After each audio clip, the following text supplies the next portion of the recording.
للہ رب العالمین وصلی اللہ وسلم علی رسولہ الکریم ونبیہ الامین وعلی آلہ واصحابہ اجمعین، اما بعد فاعوذ باللہ من الشیطان الرجیم، بسم اللہ الرحمن الرحیم۔ ادعوا ربکم تضرعا وخفیہ انہ لا يحب المعتدین ولا تفسدوا في الأرض بعد إصلاحها وادعوه خوفا وطمعا إن رحمة الله قريب من المحسنين۔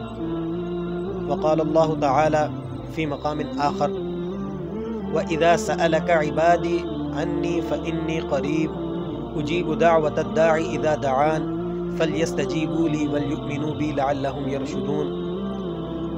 وقال النبي صلى الله عليه وسلم: الدعاء مخ العبادة۔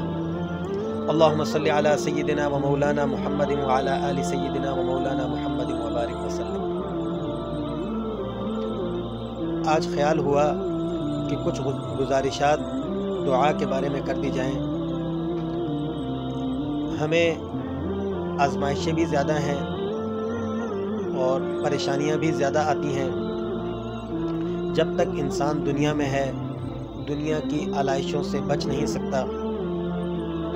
صحیحین میں حدیث ہے، رسول اللہ صلی اللہ علیہ وسلم نے فرمایا: نحن معاشر الانبیاء اشد بلاء ثم الامثل فالامثل، کہ ہم انبیاء کی جو جماعت ہیں ہمیں سب سے زیادہ آزمائشیں آتی ہیں، پھر جو ہم سے قریب ہیں، پھر جو ان سے قریب ہیں۔ واقعہ ہے کہ ایک شخص آیا اور اس نے آ کر کہا: یا رسول اللہ، مجھے آپ سے محبت ہے۔ اللہ کے نبی صلی اللہ علیہ وسلم نے چہرہ دوسری طرف پھیر لیا۔ وہ دوسری طرف سے آیا اور اس نے پھر آ کر کہا: احبک احبک۔ تو فرمایا رسول اللہ صلی اللہ علیہ وسلم نے کہ اگر تمہیں مجھ سے محبت ہے تو پھر آزمائشوں کے لیے تیار ہو جاؤ، جس طرح دیوار پر پانی پھینکا جاتا ہے تو وہ نیچے آتا ہے، یعنی آزمائشیں بہت زیادہ آئیں گی۔ دری دنیا کسے بے غم نہ باشد، اگر باشد بنی آدم نہ باشد۔ دنیا کا نہ ہونا بھی تکلیف ہے، دنیا کا بڑھ جانا بھی آزمائش ہے۔ دنیا غم اور ہم کی جمع ہے۔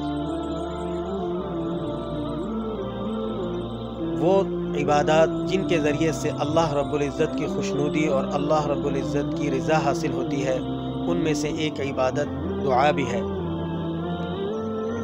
یسألہ من فی السماوات والارض، جو کچھ زمینوں میں ہے، آسمانوں میں ہے، وہ اسی سے سوال کرتے ہیں۔ کل یوم ہوا فی شأن، اور وہ ہر وقت اللہ رب العزت الوہیت میں کار فرما ہے، کسی کو اٹھا رہا ہے، کسی کو گرا رہا ہے۔ دعا مانگنے کا حکم بھی ہے۔ دعا کے معنی مانگنے کے بھی آتے ہیں، پکارنے کے بھی آتے ہیں۔ میں نے حدیث مبارکہ جو آپ کے سامنے عرض فرمائی: الدعاء مخ العبادہ، دعا تمام عبادتوں کا مغز ہے۔ الدعاء مخ العبادہ، دعا تمام عبادتوں کا مغز ہے۔ 6 فٹ سے نکلتے قد کا آدمی اگر ہو اور اس میں مغز نہ ہو، بے مغز کا ہو، تو وہ آدمی آپ کو کسی کام کا نہیں ملے گا، کسی کام کا وہ آدمی نہیں ہوگا۔ معاشرے میں وہ شخص بیکار ہے جس میں مغز نہ ہو، جس میں دماغ نہ ہو۔ تو ایسی عبادت اور ایسا ذکر و اذکار جس کے بعد دعا نہ ہو، تو وہ عبادت بھی بے مغز انسان کی طرح ہے، یعنی کہ نامکمل۔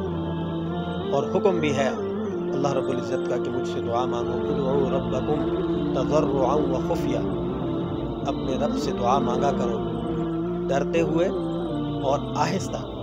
تو یہ دعا کے آداب میں سے یہ بات ہے کہ اللہ رب العزت کو انسان پکارے تو تضرعا، اس کے اوپر خوف کی کیفیت ہو، لرزتے ہوئے اللہ رب العزت سے دعا مانگی جائے، اسے پکارا جائے، اور اس کے ساتھ ساتھ خفیہ، آہستہ۔ علماء نے لکھا ہے کہ دعا کے آداب میں سے یہ بات ہے کہ دعا جو ہے وہ آہستہ مانگی جائے، الا یہ کہ کہیں کوئی ضرورت ہو تو پھر دعا جو ہے اونچی آواز سے بھی مانگی جا سکتی ہے۔ اللہ رب العزت سے دعا ہے کہ اللہ تعالیٰ ہم سب کو دعا کو صحیح معنی میں سیکھ کر اس کے آداب کی رعایت رکھتے ہوئے دعا کرنے کی اور مانگنے کی توفیق عطا فرمائے۔